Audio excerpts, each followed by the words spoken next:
सम्राट चौधरी ने बैठक बुलाई है। लगातार हो रहे प्रदर्शन के बाद मुख्यमंत्री सम्राट चौधरी एक्शन में है। सीएम ने आज शिक्षा विभाग की बड़ी बैठक बुलाई है। शिक्षा मंत्री मिथिलेश तिवारी और अधिकारियों के साथ शाम 5 बजे बड़ी बैठक होने जा रही है। बैठक में शिक्षक भर्ती के नोटिफिकेशन पर प्रमुख तौर पर चर्चा होगी। शिक्षक बहाली को लेकर इस बैठक में चर्चा की जाएगी और नोटिफिकेशन को लेकर अधिकारियों से फीडबैक लिया जाएगा। शिक्षा विभाग के एसीएस समेत सभी बड़े अधिकारी और मुख्यमंत्री सचिवालय के अधिकारी मौजूद रहेंगे। बैठक में शिक्षा विभाग के कामकाज की भी समीक्षा की जाएगी। तो बड़ी खबर, टीआरई 4 को लेकर के एक्शन में सरकार है। सीएम सम्राट चौधरी ने बड़ी बैठक बुलाई है। शाम के 5 बजे ये बैठक बुलाई गई है। पिछले कई दिनों से लगातार टीआरई 4 के जो अभ्यर्थी हैं वो विज्ञापन की मांग को लेकर के सड़कों पर भी दिखाई दे रहे थे। रजनीश हमारे साथ लाइव जुड़े हुए हैं। रजनीश, टीआरई 4 को लेकर के मुख्यमंत्री सम्राट चौधरी एक्शन में है, बैठक बुलाई गई है, इसमें क्या कुछ संभावनाएं निकल के आएगी अभ्यर्थियों के लिए जो इंतजार कर रहे हैं विज्ञापन का?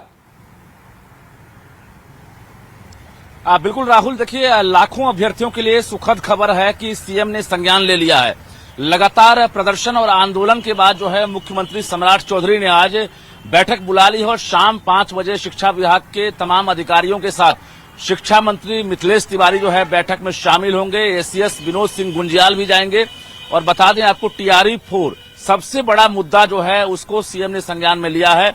बताया जा रहा है कि आज सीएम जो है बड़ा फैसला भी ले सकते हैं, क्योंकि टीआरई 4 का नोटिफिकेशन अब तक नहीं निकला है। 2 साल से जो डीएलएड पास हैं, बीएड पास हैं, सीटेट हैं, एस्टेट हैं अभ्यर्थी लगातार आंदोलन कर रहे हैं और विज्ञापन नहीं निकल रहा है। बीपीएससी ने कई तारीख दी लेकिन अब तक विज्ञापन नहीं निकला। परसों भी पटना में प्रोटेस्ट हुआ, हालांकि मार्च नहीं निकल सका, उससे पहले ही प्रोटेस्ट हुआ। कई छात्र नेता जो है गिरफ्तार भी किए गए, लेकिन उसके बाद भी आश्वासन नहीं मिल रहा था। लेकिन आज की बैठक बहुत कुछ बयां करेगी, क्योंकि आज शाम 5 बजे के बाद शिक्षा विभाग के कामकाज की जहां समीक्षा होगी, वहीं टीआरई 4 के नोटिफिकेशन को लेकर भी अधिकारियों से सम्राट चौधरी फीडबैक लेंगे कि आखिर कहां पर पेंच फंस रहा है, अड़चने कहां हैं। क्योंकि बीपीएससी को अधियाचना भेज दी गई थी, 46,000 लगभग पोस्ट है उसको लेकर, और अब तक बीपीएससी विज्ञापन नहीं निकाल रहा है। तो आखिर ये अड़चन कहां है? तो तमाम चीजों पर जो है आज हो सकता है बाधाएं जो है, जो बैरियर है वो आज खत्म हो सके, क्योंकि सीएम ने संज्ञान लिया है और तमाम अधिकारी जो है फाइल दुरुस्त करने में जुट गए हैं। खबर आ रही है सचिवालय में जो शिक्षा विभाग के अधिकारी हैं वो अभी पहुंच गए हैं और फाइल दुरुस्त करने में जुट गए हैं, क्योंकि आज सीएम जो है कामकाज की समीक्षा भी करेंगे और इसके साथ साथ टीआरई 4 के नोटिफिकेशन को लेकर फैसला भी ले सकते हैं। तो शाम के 5 बजे की जो बैठक है उस पर सभी की निगाहें अभी से टिकी हुई है और हमारी भी निगाहें टिकी हुई है, क्योंकि राज्य का अभी सबसे बड़ा मुद्दा है, जो युवाओं का डिमांड है, जो बेरोजगार अभ्यर्थियों का डिमांड है टीआरई 4, उसको लेकर आज बैठक है और बैठक में बहुत कुछ फैसला हो सकता है। राहुल, चूंकि बीपीएससी एक बड़ा चैन के रूप में काम कर रहा है, इस बहालियों को लेकर के क्या कोई बीपीएससी अध्यक्ष या फिर वहां के भी कोई अधिकारी मौजूद रहेंगे इस बैठक में जिनसे कोऑर्डिनेट किया जाएगा? देखिए, अभी जो सूचना मिली है शिक्षा विभाग के साथ बैठक है, शिक्षा विभाग के तमाम अधिकारी रहेंगे। चीफ सेक्रेटरी जो हैं मुख्य सचिव प्रत्यय अमृत वो भी रहेंगे और सीएम सेक्रेटेरिएट के तमाम जो अधिकारी हैं वो भी मौजूद रहेंगे। बड़ी बैठक है और इस बैठक में हो सकता है कि बीपीएससी के अधिकारियों को भी सूचना मिले और वो भी शामिल हो सकते हैं। लेकिन अभी फिलहाल बीपीएससी की तरफ से कहा जा रहा है कि जब तक कहीं न कहीं सरकार की तरफ से हरी झंडी नहीं मिलेगी, क्योंकि पीटी और मेंस को लेकर भी सवाल उठ रहे हैं। अभ्यर्थी लगातार डिमांड कर रहे हैं कि एक चरण में परीक्षा हो। जो एकल परीक्षा है वो एकल परीक्षा का डिमांड है। अभी हाल ही में न्यूज 18 ने ही जानकारी दी थी कि अब बीपीएससी तैयारी में है कि टीआरई 4 समेत अगली जो भी परीक्षा होगी वो एक तरह से 2 फेज में होगी, यानी उसके दो पेपर होंगे। तो इसको लेकर विरोध चल रहा है। अब एकल परीक्षा की मांग है। पीटी और मेंस को लेकर भी आज फैसला हो सकता है, क्योंकि सामान्य प्रशासन विभाग के अधिकारी को ही बुलाया गया, जो सूचना मिल रही है। तो सामान्य प्रशासन विभाग को बीपीएससी ने प्रस्ताव भेज दिया था कि अब जो टीआरई 4 समेत अन्य परीक्षा होंगी उसमें अब जो है पीटी और मेंस लिए जाएं, क्योंकि इससे पहले जो परीक्षा होती रही है खासकर टीआरई की, उसमें एकल परीक्षा होती रही है और उसके आधार पर शिक्षक बनते रहे हैं। लेकिन इस बार अभ्यर्थियों के सामने बड़ी चुनौती है। एक तो विज्ञापन नहीं निकल रहा है, दूसरी बड़ी चुनौती है कि अब 2 परीक्षा से गुजरना होगा। तो आज सीएम सम्राट चौधरी इस बैठक में क्या फैसला लेते हैं, इस पर हमारी भी निगाहें टिकी हुई है, क्योंकि एकल परीक्षा को लेकर फैसला ले सकते हैं, विज्ञापन कब निकलेगा इसको लेकर फैसला ले सकते हैं, क्योंकि परीक्षा की तिथि बीपीएससी ने पहले ही जारी कर दी थी। सितंबर में परीक्षा होने वाली है। क्या अब सितंबर में ही परीक्षा होगी या परीक्षा की तिथि बदलेगी, विज्ञापन कब निकलेगा, एकल परीक्षा होगी या एक से ज्यादा परीक्षा होगी, ये तमाम चीजें जो है आज की बैठक में देखना होगा कि आखिर इस पर निर्णय क्या होता है। जी राहुल, बिल्कुल, तो शाम के 5 बजे पर नजर इस बैठक पर। बहुत बहुत शुक्रिया इस अपडेट के लिए आपका रजनीश। तो देखिए, अब उम्मीद ये जताई जा रही है कि इन अभ्यर्थियों के लिए राहत भरी कुछ खबर जो है वो इस बैठक के बाद निकल करके सामने आ सकती है। चलिए बढ़ेंगे आगे। नीट पेपर लीक मामले में बड़ा खुलासा हुआ है। सूत्रों के हवाले से बड़ी खबर है, बिहार, बंगाल और केरल में भी पेपर बेचे गए। 5 राज्यों में नीट का पेपर बिका है। राजस्थान में सबसे ज्यादा पेपर बेचे गए।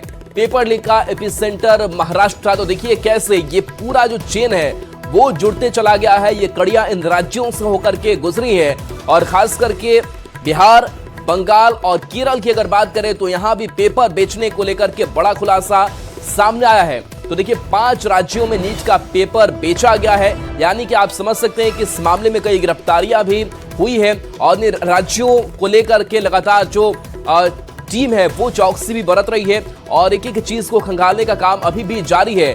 सबसे ज्यादा जो पेपर बेचे गए वो राजस्थान राज्य में बेचे गए और पेपर लीक का एपिसेंटर जो था वो महाराष्ट्र था। तो देखिए एनटीए एग्जाम हॉल तक कैसे नीट पेपर लीक हुआ था उसकी भी एक पूरी जो टाइमलाइन है वो दिखा रहे हैं, जिसके बाद से रीनीट का भी फैसला जो है वो सरकार की तरफ से लिया गया और इसमें कई जो राहतें हैं वो भी दी गई। लेकिन इसके बावजूद इस तरीके से एक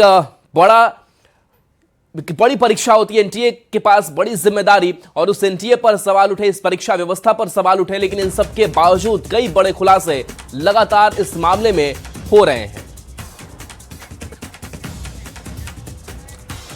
और देखिए बिहार में एक बार फिर से अपराधियों के साथ पुलिस की मुठभेड़ हुई है। पिछले 6 दिन में कोई भी ऐसा दिन नहीं गुजर रहा जब कार्रवाई के दौरान पुलिस की अपराधियों के साथ मुठभेड़ ना हो। हर दिन पुलिस की गोली पर किसी न किसी अपराधी का नाम लिखा होता है। बीती रात भी जहानाबाद में पुलिस मुठभेड़ में एक अपराधी को गोली लगी है। 2 दिन पहले जहानाबाद के भिलावर थाना क्षेत्र में दीपक कुमार नाम के युवक की हत्या की गई थी। उसी की हत्या के आरोप में गिरफ्तार बिक्कू सिंह को लेकर पुलिस इस कांड में प्रयोग में लाए गए हथियार को बरामद करने घोसी थाना क्षेत्र के धुरियारी गांव के निकट नहर किनारे पहुंची थी। इसी दौरान अपराधी बिक्कू सिंह ने उसी हथियार से पुलिस पर फायरिंग की। बिक्कू सिंह की ओर से की गई फायरिंग में एक गोली घोसी थाना प्रभारी की गाड़ी में लगी। उसके बाद वहां से भागने की आरोपी ने कोशिश की, जिसके बाद जवाबी कार्रवाई में पुलिस ने भी गोलियां दागी और अपराधी बिक्कू सिर्फ उर्फ रावण घायल हो गया। पकड़ के कड़ाई से पूछताछ की गई तो उसके द्वारा बताया गया कि हत्या में प्रयोग किए गए हथियार को उसने घोसी थाना अंतर्गत एक नहर के पास में छुपाया हुआ है। उसको जब वहाँ पे घोसी थाना की टीम के साथ में जो आर्म्स है उसका रिकवरी करने के लिए उसको वहाँ पे ले जाया गया तो 2-3 जगह पे उसके द्वारा पहले घुमाया गया, परंतु जब उससे दोबारा से कड़ाई से पूछताछ की तो तीसरी जगह पे जब वो झाड़ियों में से जहाँ पे उसने छुपाया हुआ था हथियार वो निकालने के लिए वहाँ पे गया तो उस समय पे उसने मौका पाते ही उस आर्म्स को निकाला तथा जो पुलिस की टीम थी उसके ऊपर फायरिंग की, जिस क्रम में घोसी थाना की जो गाड़ी थी उसके ऊपर भी एक गोली लगी है। आत्मरक्षार्थ और कंट्रोल्ड वे में एसआईटी की टीम के द्वारा उसके अंदर फायरिंग की गई, जिसके अंदर जो अभियुक्त है रावण उसके पैर पे गोली लगी है। उसको प्राथमिकी उपचार केंद्र घोसी के अंदर ले जाया गया, जहां से उसको सदर हॉस्पिटल में रेफर कर दिया गया। अग्रिम कार्रवाई की जा रही है। तेजस्वी यादव के जाति देखकर एनकाउंटर वाले बयान पर सीएम सम्राट चौधरी ने करारा जवाब दिया है। सम्राट चौधरी ने पुलिस को खुली छूट देते हुए साफ किया कि अगर कोई अपराधी पुलिस को चुनौती देता है तो उसका जवाब 48 घंटे के भीतर मिल जाना चाहिए। सम्राट चौधरी ने तेजस्वी के बयान पर तंज कसते हुए कहा कि वो तो पुलिस वाले से कहेंगे जाति पूछिए तब गोली चलाइए। आखिर लोग किस तरह के कॉमन सेंस का इस्तेमाल कर रहे हैं? बिहार के लिए सबसे महत्वपूर्ण सुशासन है। तो देखिए सीएम सम्राट चौधरी सख्त है और कह रहे कि 48 घंटे के भीतर जवाब मिलना चाहिए। उधर लगातार एक जाति विशेष को लेकर के तेजस्वी यादव सवाल उठा रहे हैं। हालांकि इसको लेकर के सत्ता पक्ष के नेता भी लगातार तेजस्वी पर हमलावर हैं। कुछ लोग तो ये पूछ रहे हैं आजकल कि पुलिस इनकाउंटर यदि होता है तो उसमें जाति भी पूछना चाहिए। तो मैं तो पुलिस वाले को कहूंगा, भाई पूछो, जाति पूछकर ही गोली चलाइएगा, इसे मत चलाइए। मतलब क्या कॉमन सेंस लोग यूज कर रहे हैं। बिहार सुशासन के लिए जाना जाए, यह सबसे महत्वपूर्ण है। और बिहार की पुलिस को मैंने जरूर कहा है, इसमें कहीं दो मत नहीं है, कि कोई यदि पुलिस को चैलेंज करता है तो उसको 48 घंटे में जवाब देना है, ज्यादा लेट नहीं हो। पुलिस सुशासन के लिए होता है, सख्ती के लिए होता है। और तो कई कानून हमने बनाए हैं कई चीजों के लिए, कई चीजें उनके जीवन में, आम लोगों के जीवन में उतारने का प्रयास किया जा रहा है। लेकिन अपराधी किसी भी हालत में नहीं बचे, ये जरूर मैं कहूंगा। मोतिहारी के इंजीनियरिंग कॉलेज में एक छात्रा सिमी कुमारी की संदिग्ध हालत में मौत हो गई। कमरे से शव मिलने के बाद इंजीनियरिंग कॉलेज में हाई वोल्टेज ड्रामा देखने को मिला। कॉलेज रण क्षेत्र बन गया। कॉलेज प्रशासन से नाराज छात्रों ने इंजीनियरिंग कॉलेज के गेट पर ताला जड़ दिया और गेट पर ही धरने पर बैठ गए। छात्रों को समझाने में पुलिस को काफी मशक्कत करनी पड़ी। काफी संख्या में तकरीबन 10 थानों की पुलिस और अतिरिक्त पुलिस बल को बुलाया गया। छात्रों का आरोप है कि कॉलेज में एम्बुलेंस की व्यवस्था नहीं है। इसके अलावा भी कॉलेज में कई मूलभूत सुविधाएं नहीं है, जिसके कारण उन्हें काफी परेशानी होती है। पुलिस के काफी समझाने पर मामला शांत हुआ और छात्र अपने हॉस्टल में वापस लौटे। तो देखिए, इंजीनियरिंग कॉलेज का यह मामला सामने आया है, लेकिन सिमी की मौत का सच क्या है, यह सवाल अब भी बना हुआ है। हालांकि पुलिस ये करी कि पोस्टमार्टम रिपोर्ट आएगी तब हम बता पाएंगे कि क्या ये सुसाइड है। परिवार वाले कह रहे हैं कि यह हत्या है। कॉलेज प्रशासन और पुलिस प्रशासन अपने दादाजी से मुक्त होना चाह रही है और आरोप लगा रही है कि वो सुसाइड की है। आप बिना समझे हुए, सोचे हुए, बिना एविडेंस के बता रहे हैं कि हो गया ऐसा। क्या आपकी बेटी से कल रात में बात हुआ था। क्या बात हुआ था? बस जो दैनिक बात होता है, रोज बात होता है। कोई परेशानी नहीं, किसी तरह कोई परेशानी नहीं। आप लोग को कैसे सूचना मिली है? बच्चा लोग बोला तबीयत खराब है, आ जाइए। कॉलेज से गया आज दोपहर में। क्या लग रहा है आपको? कोई उसके साथ आपसी रंजिश में उसका गला दबा गया है। मोतिहारी इंजीनियरिंग कॉलेज के प्रिंसिपल के द्वारा हमें सूचना मिली थी कि एक छात्रा ने सुसाइड कर लिया है। और जैसी सूचना मिली, पुलिस मुफस्सिल थाना की पुलिस टीम वहां पहुंची और उसके साथ एफएसएल टीम की भी पहुंची थी। जो भी सबूत है एफएसएल टीम अपने साथ लेके गई है। तहकीकात चल रहा है। प्रेम प्रसंग का मामला लग रहा है और फोन की भी तहकीकात चल रही है। जो सीडीआर वगैरह, एसडीआर वगैरह निकाला जा रहा है, आगे जैसा हो। नालंदा से बड़ी खबर है, जहां 50 बच्चों के बीमार होने के मामले में डीईओ ने मामले पर एक्शन लिया है। 10 शिक्षकों, एक बीएसएस से स्पष्टीकरण मांगा गया है। अज्ञात पर भी केस दर्ज हुआ है।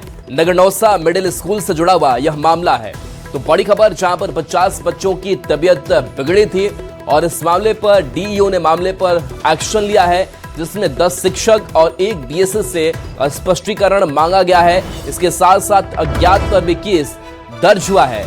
नगरनौसा मिडिल स्कूल में बच्चों की तबीयत बिगड़ी थी।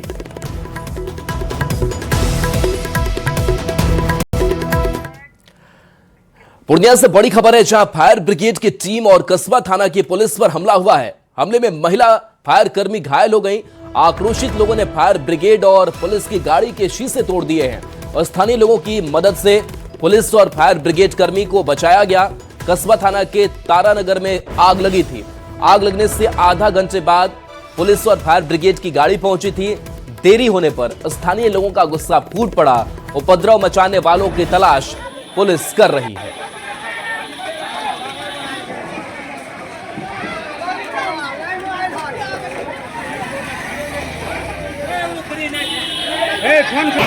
कुमार प्रवीण हमारे साथ फोन लाइन पर है। प्रवीण, जिस तरीके से लेट लतीफी हुई, लोगों का गुस्सा भी भड़क उठा, हमला किया गया, लेकिन अब जो उपद्रव मचाने वाले हैं उनकी भी तलाश जारी है। क्या कुछ अपडेट इस मामले पर? हाँ बिल्कुल, ये बीती रात की घटना है और कस्बा थाना के तारानगर की घटना है, जहाँ पर की भीषण आग लग गई थी और देखते ही देखते 4 घर जल गए और लोगों ने इसकी सूचना फायर ब्रिगेड को दी, कस्बा थाना को भी दी। हालांकि कस्बा थाना में जो फायर ब्रिगेड की गाड़ी थी वो उसमें अवेलेबल नहीं थी, वो कहीं दूसरे जगह गई थी। तो फिर जलालगढ़ थाना से फायर ब्रिगेड की गाड़ी पहुंची और तब तक में कसबा थाना की पुलिस भी मौके पर पहुंच गई थी। लेकिन जो आक्रोशित लोग थे वो लोग अचानक पुलिस पर हमला कर दिए और फिर जो फायर ब्रिगेड की टीम पहुंची उस पर भी हमला कर दिया, जिसमें एक महिला फायर ब्रिगेड कर्मी जो है वो घायल भी हो गए, उनको हल्की चोट भी लगी है। ताकि स्थानीय लोगों की मदद से किसी तरह पुलिस और फायर ब्रिगेड कर्मी को बचाया गया। लेकिन इस दौरान लोगों ने गाड़ी के शीशे तोड़ डाले, जो फायर ब्रिगेड की भी गाड़ी थी और पुलिस की भी गाड़ी थी उसके भी शीशे तोड़ डाले। तो किसी तरह काफी मशक्कत के बाद लोगों को समझाया बुझाया गया, फिर आग को बुझाया गया। उसके बाद पुलिस फिलहाल जो हमलावर है उसकी तलाश की जा रही है और जो स्थानीय लोग हैं जिन लोगों की मदद से पुलिस को बचाया गया उन लोगों का कहना है कि जो कुछ स्मैकर लोग थे जो इसमें शामिल हो गए थे और उन लोगों ने ही पुलिस और फायर ब्रिगेड कर्मी पर हमला किया है और उस इलाके में स्मैक और शराब की बिक्री होती है और जो स्मैकर लोग हैं वो इस तरह से आए दिन घटनाएं करते हैं। फिलहाल पुलिस मामले की जांच कर रही है। जी जो उपद्रव करने वाले हैं उनकी तस्वीर दिखाई भी दे रही है, क्या इस तस्वीरों के जरिए पहचान इनकी नहीं हो पाई है? और जो नुकसान कुछ हुआ है क्या मुआवजा वगैरह भी कुछ राहत प्रशासन की तरफ से पीड़ितों को? जी जो तस्वीर सामने आई है उसके अनुसार पुलिस भी उस फुटेज को देख के जो हमलावर हैं उसकी तलाश कर रहे हैं। अभी फिलहाल गिरफ्तारी नहीं हुई है लेकिन इस मामले में प्राथमिकी भी दर्ज की गई है और हमलावर की तलाश की जा रही है। और जो आग लगी है उसका जो नियम है, सरकारी नियम है, उसके अनुसार मुआवजा देने की भी बात है। तो जो कर्मचारी है वो सुबह में पहुंचे हुए हैं वहां पे और जांच कर रहे हैं कि कितने की क्षति हुई है, क्या हुआ है और उसके अनुसार मुआवजा की राशि तय की जाएगी। जी बिल्कुल। लेकिन लेट लतीफी पर जिस तरीके से लोगों का गुस्सा फूट पड़ा है, क्या ये बड़ी लापरवाही लगातार वहां सामने आती रही है? आखिर क्यों देरी हुई ये भी सवाल है। देखिए कुछ तो लेट लतीफी हुई है लेकिन जो पुलिस का तर्क है कि कसबा थाना जो बगल में थाना है वहां पर गाड़ी मौजूद नहीं थी, वो दूसरे जगह आग बुझाने के लिए गई हुई थी। तब उसकी सूचना जलालगढ़ थाना को दी गई और जलालगढ़ थाना से, हालांकि जलालगढ़ थाना और वहां की दूरी मुश्किल से 15 से 20 मिनट में पहुंचा जा सकता था, लेकिन ये कहना है कि आधा घंटा लेट से गाड़ी पहुंची। हालांकि बहुत ज्यादा विलंब भी नहीं हुआ है, आधा घंटा लेट से, चूंकि सूचना भेजने में और पहुंचने में थोड़ा टाइम तो लगता है। आधा घंटा के बाद गाड़ी पहुंची है लेकिन जो आक्रोशित लोग हैं उन लोगों ने आनंद ये पुलिस पर हमला कर दिया और फिर फायर ब्रिगेड पर भी हमला कर दिया। चूंकि उसमें कुछ स्मैकर भी, जैसा बताया जा रहा है कि स्मैकर लोग थे और उन लोगों ने ये करतूत किया है। तो फिलहाल जांच के बाद ये स्पष्ट। चलिए बिल्कुल, तो जांच जारी है, नुकसान का भी आकलन किया जा रहा है। बहुत बहुत शुक्रिया इस अपडेट के लिए आपका। फोन किया गया 112 नंबर को, दमकल को। जब प्रशासन गाड़ी आई वहाँ पे तो सारा जितना भी पब्लिक है उधर का ना इधर का सारा मिलकर प्रशासन गाड़ी का मारना स्टार्ट कर दिया। क्यों ऐसे ही अपने मन से सारा तो अपने मर्जी से, कोई भी कारण, कोई कुछ नहीं। दमकल गाड़ी तो बुझाने ना आया होगा। दमकल गाड़ी नहीं, उससे पहले प्रशासन गाड़ी आई थी। 112 आई तो उसके साथ मतलब बेचूक कर सब मारना स्टार्ट कर दिया। गोपालगंज में प्रेम विवाह करने वाले युवक की युवती के परिजनों ने लाठी डंडे से जमकर पिटाई कर दी। घटना मांझागढ़ थाना क्षेत्र के मांझा नई बाजार की है। जख्मी युवक सतेंद्र कुमार को स्थानीय लोगों की मदद से मांझा सीएचसी में भर्ती कराया गया, जहां से गंभीर हालत में सदर अस्पताल रेफर किया गया। बताया जाता है कि सतेंद्र ने 6 माह पहले एक युवती से प्रेम विवाह किया था। विवाह से नाराज युवती के परिजन उसकी तलाश कर रहे थे। गुरुवार को बाजार में युवक के मिलने पर उसे पकड़कर मारपीट की गई। पुलिस बयान दर्ज कर मामले की जांच में जुटी हुई है। खबर मुजफ्फरपुर से है, जहां पानापुर करिया थाना क्षेत्र में हुई लूट की वारदात का मुजफ्फरपुर पुलिस ने महज 3 घंटे के भीतर खुलासा करते हुए घटना में शामिल 4 बदमाशों को गिरफ्तार कर लिया है। पुलिस ने उनके कब्जे से लूटा गया मोबाइल फोन और घटना में प्रयुक्त मोटरसाइकिल भी बरामद की है। बताया गया कि 20 मई को पानापुर करियात थाना क्षेत्र के रौतनिया दुर्गा मंदिर के पास 4 अज्ञात अपराधियों ने हथियार के बल पर एक व्यक्ति से मोबाइल फोन लूटा था, जिसमें पुलिस ने सख्त कार्रवाई की। मंदिर के पास, जो कि पानापुर करियात थाना क्षेत्र अंतर्गत है, एक साइकिल सवार से 4 बाइक सवारों के द्वारा मोबाइल के लूट की घटना की गई है पिस्टल के बल पे। पानापुर थानाध्यक्ष के द्वारा त्वरित कार्रवाई करते हुए बंगरी पुल के पास से इन 4 लोगों को त्वरित कार्रवाई करते हुए गिरफ्तारी की गई, इन 4 लोगों की। और साथ में लूट का जो मोबाइल था उसको भी बरामद किया गया और जिस बाइक से इन्होंने लूट की घटना कारित की गई थी उसकी भी बरामदगी की गई है। और देखिए बड़ी खबर है, रेलवे टेंडर घोटाला मामले में लालू प्रसाद और उनके परिवार से जुड़े कई अन्य आरोपियों के खिलाफ आरोप तय करने के मामले में आज फैसला सुनाया जा सकता है। दिल्ली स्थित राउज एवेन्यू कोर्ट में इस केस की सुनवाई होगी। आईआरसीटीसी घोटाले से जुड़े मनी लॉन्ड्रिंग मामले में लालू प्रसाद और उनके परिवार सहित अन्य के खिलाफ पिछले दिनों आरोप तय किया गया था। तब से लगातार इस मामले में सुनवाई हो रही है। इसके पहले 6 मई को सुनवाई हुई थी। ईडी ने इस मामले में लालू प्रसाद, उनके बेटे तेजस्वी यादव, पत्नी राबड़ी देवी, बेटी मिसा भारती, हेमा यादव और तेज प्रताप यादव समेत कई अन्य के खिलाफ चार्जशीट दाखिल की है। तो लालू प्रसाद और उनके परिवार पर फैसला आना है। आरोप तय होने पर यह फैसला आएगा। राउज एवेन्यू कोर्ट की तरफ से अन्य आरोपियों के खिलाफ भी फैसला आएगा। तो राउज एवेन्यू कोर्ट पर सबकी निगाहें टिकी हुई है। आज बड़ा फैसला आरोप तय करने को लेकर के सुनाया जाना है। पिछली बार आरोप तय किए गए थे, सुनवाई भी लगातार चलती रही। अब आपको बताते हैं कि 13 अक्टूबर 2025 को हुई सुनवाई में कोर्ट ने किन किन पर आरोप तय किए थे। तो चलिए आपको बताते हैं पूरा मामला क्या है। तो देखिए, लालू प्रसाद के रेल मंत्री रहते घोटाला हुआ। 2004 से 2009 के बीच घोटाला हुआ और इन सब के बीच आईआरसीटीसी होटल के टेंडर में धांधली होती है। रांचीपुरी में 2 बीएनआर होटल का यह मामला सामने आया। रख रखाव के लिए आईआरसीटीसी को पट्टा दिया गया। पट्टा देने में भ्रष्टाचार का आरोप लगा और इसके साथ साथ सीबीआई जांच में सत्ता के दुरुपयोग का भी खुलासा हुआ। रांचीपुरी में 2 बीएनआर होटल का मामला सामने आया था। रख रखाव के लिए आईआरसीटीसी को पट्टा दिया गया था। तो ये पूरा जो मामला है वो सामने आया था और चलिए इस पर सबकी निगाहें टिकी हुई है।